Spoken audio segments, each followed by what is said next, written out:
Welcome to Sib Spot. Today's featured Reddit stories are from MaliciousCompliance.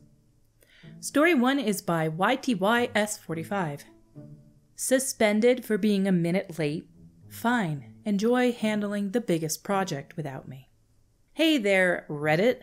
I've been a long-time lurker on this subreddit, and after what just happened at my job recently, I just knew I had to share my story. It's a bit of a long one, but trust me, it's worth it. So, I'm Mark, and for the past 5 years I've been working at this mid-sized tech company. It's been great, or at least it was, until 6 months ago when we got a new HR manager, Susan. Now, Susan is the type of person who loves rules a bit too much. She came in with this idea to revolutionize the workplace, but all she did was implement a bunch of unnecessary and strict policies. The one that really got under everyone's skin was her new attendance policy. It stated that if anyone was even 1 minute late more than 3 times in a month, they'd face immediate suspension without pay.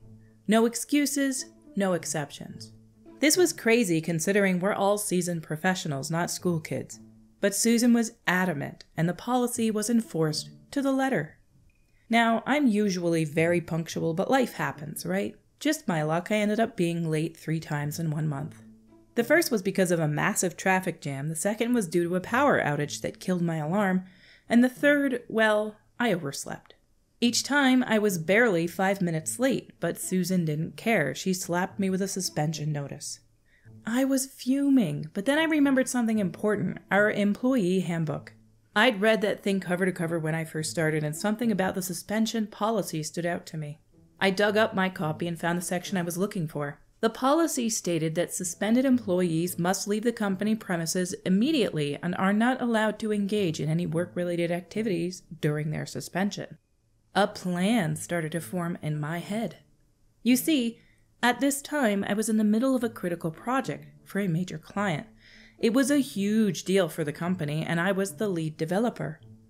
Without me, the project would grind to a halt, so I decided to follow Susan's policy to the letter. The next day, I walked into Susan's office and handed her the suspension notice along with a printed copy of the Employee Handbook Suspension Policy.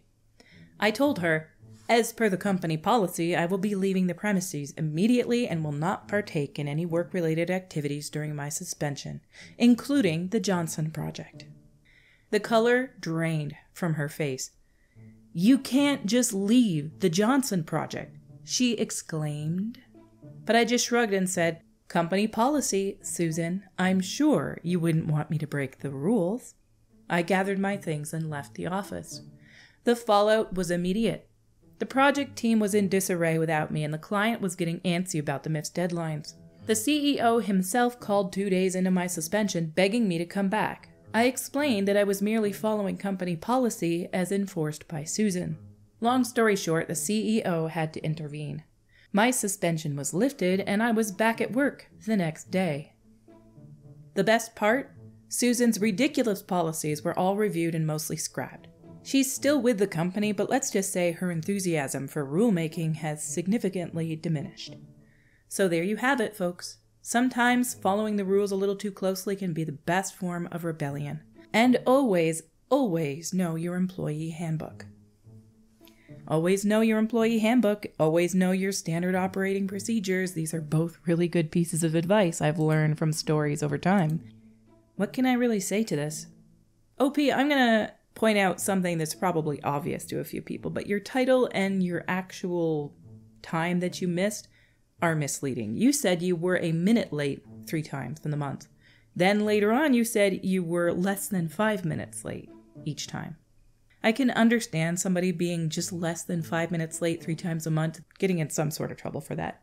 But what surprises me is that you're not just salaried in this, especially if you're some developer for some major project. It doesn't necessarily mean you're like a computer program developer, but it sounds like your job was pretty darn important. Are you actually salaried and not an hourly employee, and they just don't like when people show up late? If that's the case, it's silly because salaried employees generally finish everything they need to. They just might not have strict hours. Our next story is by Tricky Nick. Karen doesn't want to follow enrollment procedure, Many years ago, I worked customer service for a company that managed a Medicare Part D drug plans, and the annual enrollment period rolled around. And during that time, it got chaotic. On top of the usual caring for customers, answering their questions, fixing problems, we had to enroll people into our plans. And it was a bit of a process. There were questions that needed to be asked and answered, information that had to be imparted, and at the end of it all, a long spiel explaining our responsibilities and the customer's responsibilities, and important information the customer had to verbally consent to. So in the midst of all of this, I get a woman who is angry she had to do this, and is angry at how much time the whole process is taking. I explain to her that I'm trying to get her through this all as quickly as possible. Then we get to the end. And I explained that I have to read her the terms of service and I need her to verbally confirm yes to it all. Immediately, she starts carrying on how she just doesn't have the time to listen to it. I tell her I am legally required to read this to her. She doesn't want to hear it, just sign her up. I explain again that to complete the sign-up process, I have to read this to her and she needs to acknowledge it. Another round of she doesn't want to hear it, she doesn't want to agree to it, I can just skip it and sign her up. No, I can't. I can read through it quickly, however, she still needs to hear it and say yes. More arguing, she doesn't want to, let's just say she agrees to it and I can sign her up. By this time I'm thinking, lady, if you had just let me read this instead of arguing with me, we could have been done by now, which I couldn't say. Instead, I inform her that I have to read this agreement to her and she needs to verbally agree to it. If she doesn't, I will not be able to sign her up for Medicare Part D, she will not have Part D plan, she will not be able to enroll in a plan until the next year's enrollment period, and she will have to pay a fine for not having the plan this year. She ignores all that, tells me to sign her up, and hangs up. Of course, I don't sign her up. And I write down the whole incident in the call log that I explained several times that I need to go over the agreement and get her consent, the penalties to her if she didn't, that she refused, and that I did not sign her up. Several weeks after the new year, a co-worker sitting next to me gets a call from a woman who is furious that when she went to get the prescription filled, the pharmacy wasn't able to run the insurance on it. And when they checked, that she didn't have a Part D drug plan. The co-worker asked for the woman's name, which was the woman who didn't sign up. My co-worker checked that I said this caller did not have a plan with us. Worst for the caller, we could not enroll her since she had missed the enrollment period. Imagine how much easier things would have gone for everyone if the woman just would have let me do my job and read the service agreement, and she just said yes to it. I have no idea why this woman decided she was going to turn it into a power struggle. It's like she had to get her way, instead of just getting it done. Our next story is by Restless Dragon. What a great name. Told to do what I have to do. A post in another group reminded me of this. I am a disabled veteran, and at the time that this actually happened, I was solely depending on a walking stick. I could not walk more than 10 feet maximum without assistance. I was asked by a friend to be a bridesmaid at her wedding. She quickly proved herself to be a Bridezilla from heck, and everything had to meet her vision. Everything had to fall within her very rigid scope of what the aesthetics should be. She made a couple of what she claimed were innocent comments about my walking stick. I offered multiple times not to be a bridesmaid and would assist in any other way I could help. She refused every offer and insisted I had to be a bridesmaid. Then I heard from another close friend, and also another bridesmaid, that she was very upset that I was insisting on using my walking stick. She made a comment saying that she was just going to hide it and then I would have to go without it. Looking at the mutual friend's face when she said this, she tried to laugh it off as a joke.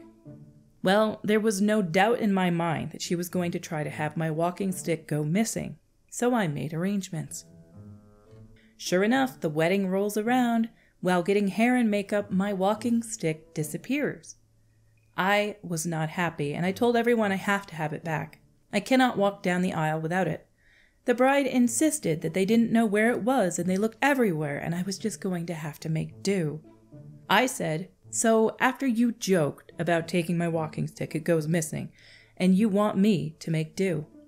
Her exact words were, you'll just have to do what you can to get up the aisle.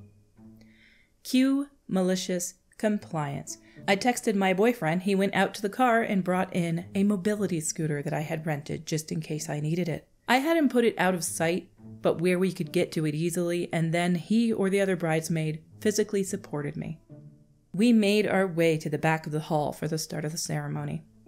The bride, who had been talking to her father and not paying attention, did not see the scooter until she started to walk up the aisle, and there are her 3 bridesmaids. 2 standing tall, and me sitting on the most hideous-looking, multicolored with sparkles mobility scooter I could find. If looks could kill, she would have planted me. Within seconds of the ceremony ending, my walking stick had been found. She and her new husband brought it over to me and told me it had been found and I could get that god-awful scooter back out to the car. I mustered up a tear and told her I was so sorry, but I was in so much pain from having to walk around without my walking stick. There was no way I would be able to go without the scooter. I am very proud to say the scooter is in 90% of her wedding photos. Where do people meet people like this? Like, how can you end up being a bridesmaid in somebody's wedding, which means you're a close friend or maybe a relative? I would absolutely never even interact with somebody that entitled. And if they made a comment about this walking stick that I was using, I'd be like, no, I don't have to be a bridesmaid at all at your wedding. What a selfish thing to say and do. You don't get me, I'm not coming. I can't stand Bridezillas. They're basically bride Karens. Our stories for today have come to a close. Until we meet again, have a day where you're not taken advantage of.